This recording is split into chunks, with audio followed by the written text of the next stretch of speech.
ఊజు దేశమునందు యోబు అను ఒక మనుష్యుడుండెను. అతడు యథార్థవర్తనుడును న్యాయవంతుడునై దేవుని యందు భయభక్తులు కలిగి చెడుతనము విసర్జించినవాడు.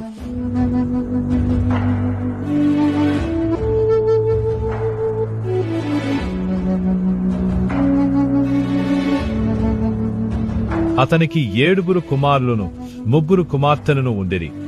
అతనికి 7,000 గొర్రెలను 3,000 ఒంటెలను 500 జతల ఎడ్లను 500 ఆడు గాడిదలను కలిగి బహుమంది పనివారును అతనికి ఆస్తిగా నుండెను గనుక తూర్పు దిక్కు జనులందరిలో అతడే గొప్పవాడుగా నుండెను.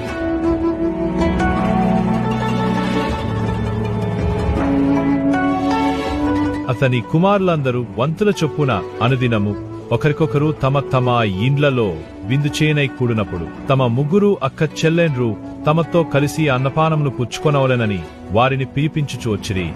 వారి వారి విందు దినములు పూర్తి కాగా యోబు తన కుమారులు పాపం చేసి తమ హృదయములలో దేవుని దూషించిరేమో అని వారిని పిలువనంపించి వారిని పవిత్రపరచి అరుణోదయమున లేచి వారిలో ఒక్కొక్కని నిమిత్తమై దహనబలి నర్పించుచొచ్చెను. యోబు నిత్యము అలాగున చేయుచుండెను.